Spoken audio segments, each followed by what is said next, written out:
Escuchas la opinión de...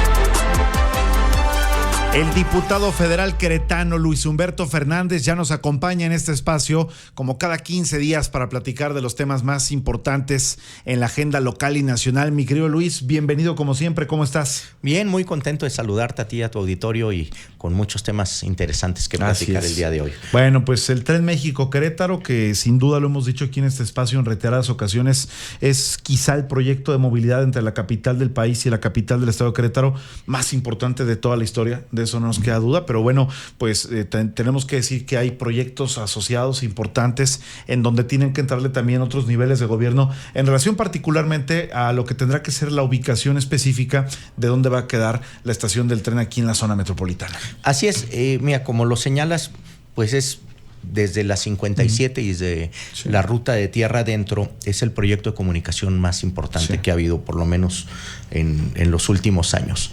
Pero esto implica un desafío y aquí lo importante es ver de lo que no se ha hablado.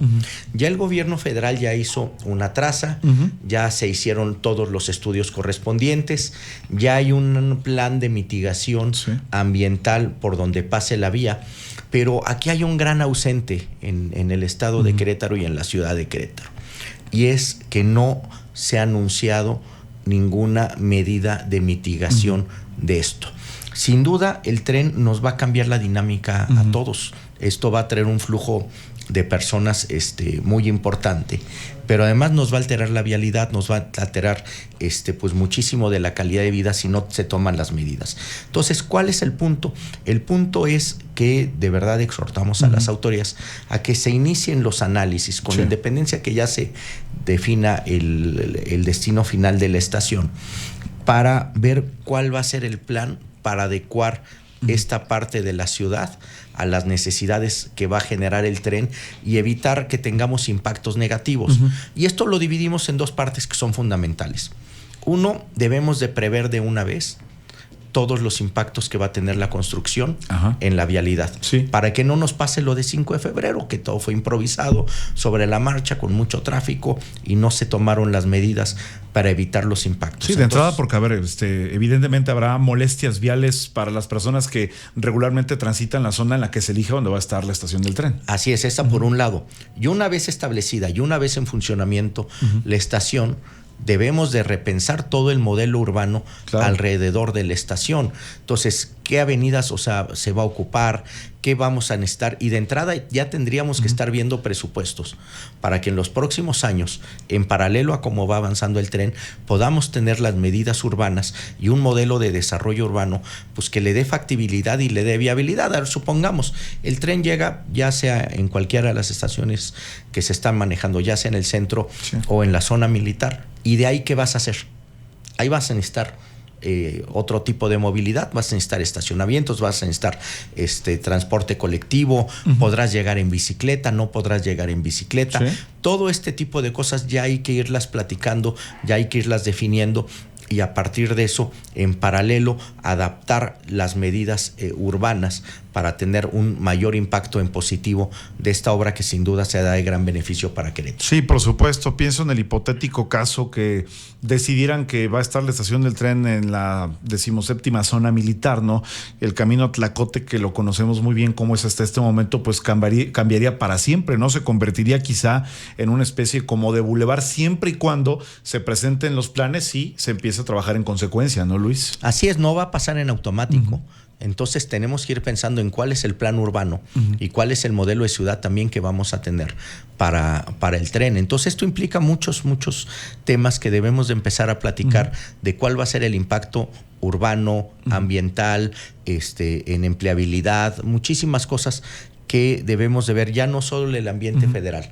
En lo federal, pues creo que se está haciendo la chamba, creo que se están haciendo todos los estudios, ya se iniciaron las obras, pero a nivel local no hemos visto ni siquiera que se abra el debate de cómo vamos a abordar este tema para resolverlo. Muy bien, pues una vez tocado este asunto muy importante, por supuesto, cuéntanos a qué otro tema quieres que le entremos, estimado Luis.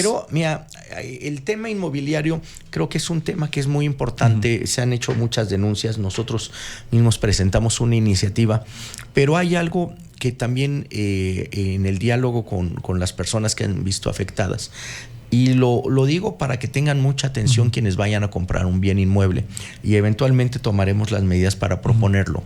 Hemos detectado que en muchos casos los fraccionamientos son más como un esquema piramidal o un esquema tipo Ponzi. Así es. Que es un esquema fraudulento, en el cual tienen la tierra como una participación de algún empresario, pero con muy poquito dinero empiezan a vender. Entonces, ¿esto qué significa?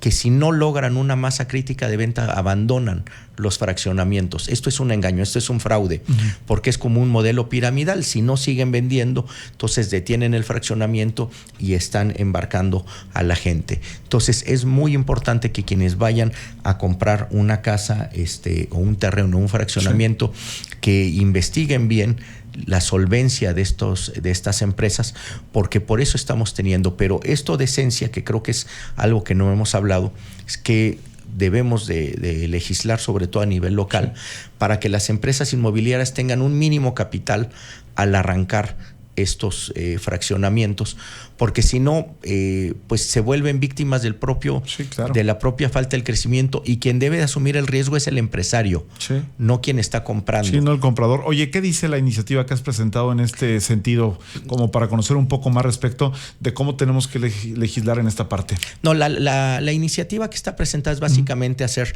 los delitos de corrupción en materia inmobiliaria, que eso también ya se presentó a nivel local, y básicamente es cambiar el Código Penal, adecuar el Código Penal, la Ley de Responsabilidades y la Ley de Crimen Organizado. Pero este es otro tema.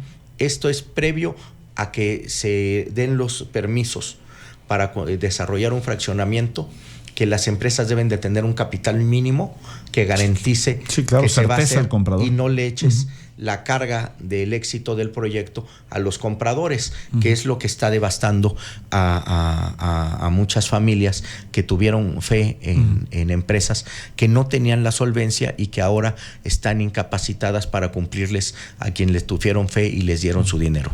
Pues, estimado Luis Humberto Fernández, como siempre, un placer recibirte aquí en tu casa RR Noticias, y aquí nos escuchamos muy pronto con otros temas. Muchísimas gracias, y como siempre estamos para servirte. Gracias. Ya es la 1:47 p.m.